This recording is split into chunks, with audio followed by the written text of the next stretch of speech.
Bonjour et bienvenue sur ce nouvel épisode d'Economics. Nous sommes le dimanche 9 juin, j'espère que vous allez bien. On est parti pour notre tour d'horizon de l'actualité économique à retenir cette semaine. Notez que ce podcast est soutenu par Quorum l'Épargne. Cette entreprise indépendante comprend l'importance cruciale pour chaque investisseur de bien saisir les enjeux de ses choix financiers. Pour cela, il est essentiel d'être bien accompagné et de trouver un placement adapté à son projet et à ses besoins. Depuis 2011, Quorum l'Épargne a aidé 120 000 nouveaux épargnants à investir 7 milliards d'euros dans des produits d'épargne compréhensibles et performants, tout en étant connectés à l'économie réelle. Je précise que ces placements comportent des risques spécifiques, notamment celui de la perte en capital. Je suis très heureux car nous partageons une mission commune, déjargonner et vulgariser les principes de l'économie pour rendre l'épargne accessible à tous. Ce podcast parraine ceux qui décident de rejoindre Quorum l'Épargne. Si vous êtes intéressé par leur offre et que vous répondez aux conditions du parrainage, donnez le code COSMOS, COSMOS, pour bénéficier d'une récompense de bienvenue. Allez, pour la première actualité, on part en Russie, où le pays a décidé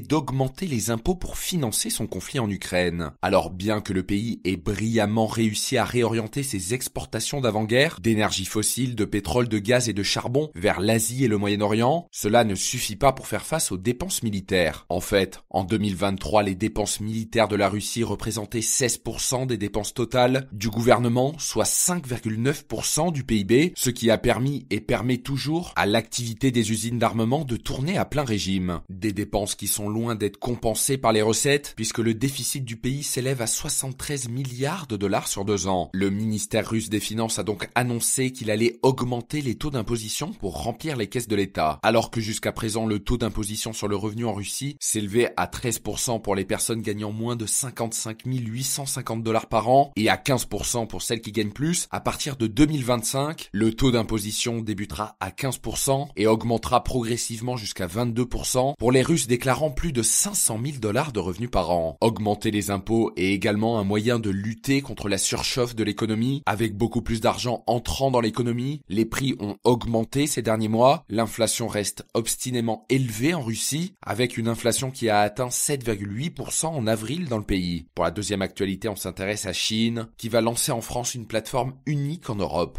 En fait, le géant chinois du e-commerce et de la fast fashion a choisi la France comme premier pays d'Europe pour lancer une plateforme appelée Shein Exchange qui permettra aux utilisateurs de revendre uniquement des vêtements achetés sur Shein, contrairement à des alternatives de revente d'occasion comme Vinted et Le Bon Coin, où les produits vendus ne sont pas exclusifs. Donald Tang, président exécutif du groupe, a déclaré dans un entretien aux Échos, je cite, « Sur cette plateforme, la transaction est très simple, car votre historique d'achat étant enregistré, il suffit d'un clic pour revendre un produit. La plateforme Shein Exchange est déjà présente aux États-Unis et compte plus de 4 millions d'utilisateurs. En parallèle, Shein est dans le viseur de la justice française depuis des mois. En fait, l'Assemblée nationale a adopté en mars une proposition de loi pour limiter l'impact sur l'environnement d'une production qu'elle juge excessive, tout en essayant d'alerter sur la présence de produits chimiques toxiques dans ses vêtements, ainsi que sur les conditions de travail dans ses usines. Mais le Sénat doit encore se prononcer sur ce texte. Pour redorer son image, notamment sur son bilan carbone, Shein veut que sa production soit de plus en plus locale. Donald Tang a expliqué, je cite, « Nous faisons déjà appel à des fabricants en Turquie et nous allons augmenter la part de cette production pour servir le marché européen et réduire l'usage du fret aérien. » Pour la troisième actualité, on reste en France, où le pays fait partie de ceux qui récupèrent le plus d'argent sur les héritages. En fait, les Français sont en grande majorité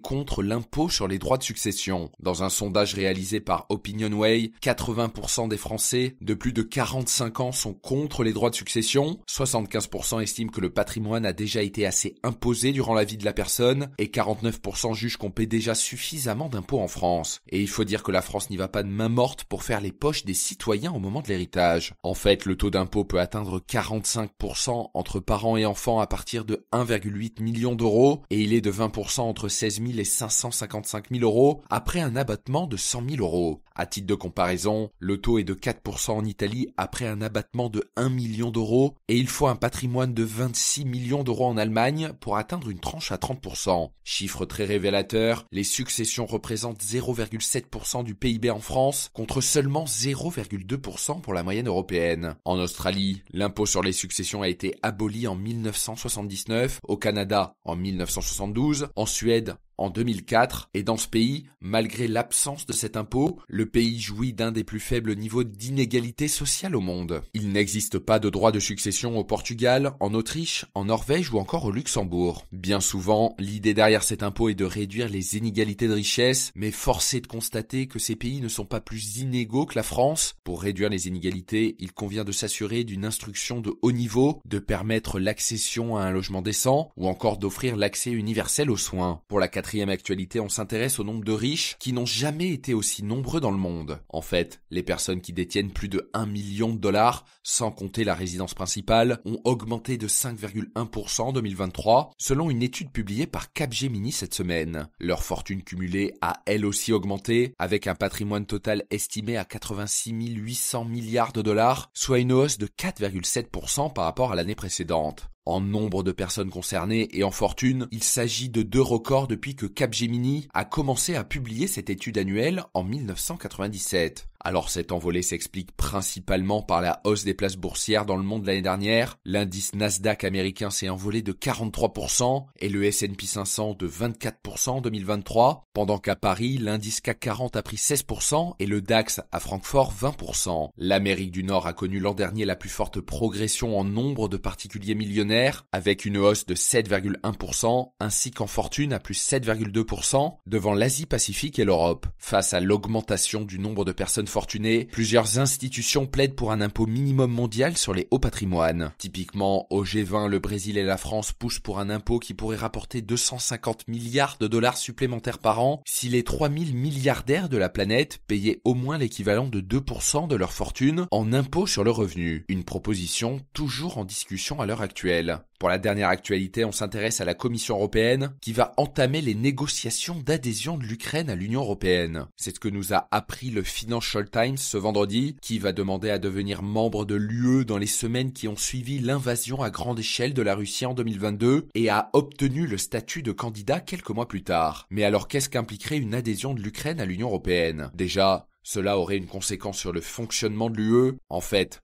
avant l'invasion de la Russie, l'Ukraine comptait quelques 44 millions d'habitants, ce qui proportionnellement enverrait une cinquantaine de députés supplémentaires au Parlement européen, une institution qui rassemble déjà 705 élus. Il faudrait aussi y ajouter un 28e commissaire européen. Sur le plan économique, l'Ukraine compte plus de 40 millions d'hectares de terres cultivables, soit le double de la France. Elle était en 2020 le 6e producteur mondial de blé et de maïs, et le poids du secteur agricole et des industries agroalimentaires dans le PIB tournait autour des 16% avant l'invasion de l'Ukraine et était en constante augmentation depuis une dizaine d'années selon les chiffres de la Banque mondiale, ce qui au bout du compte augmenterait la capacité agricole de l'Union européenne. L'entrée de l'Ukraine dans l'UE aurait aussi des conséquences immédiates sur la politique agricole commune destinée à valoriser les agricultures des pays membres et à équilibrer l'offre et la demande sur le marché européen. La France, première bénéficiaire de la politique agricole commune, avec 9 milliards d'euros d'aide par an répartis entre 400 000 bénéficiaires, serait directement impactée par l'arrivée de ce géant agricole. Par ailleurs, l'adhésion de l'Ukraine pourrait exacerber les tensions entre l'UE et la Russie. L'intégration pourrait également entraîner des mouvements migratoires importants vers les pays de l'Union européenne, ce qui pourrait provoquer des tensions sociales et économiques dans certains pays. Pour l'instant, l'adhésion de l'Ukraine en est au stade des discussions. Cela ne sera sûrement pas sans conséquences pour l'Union européenne. Merci d'avoir écouté ce podcast. Pensez à mettre une note sur la plateforme sur laquelle vous l'écoutez. Ça m'aide énormément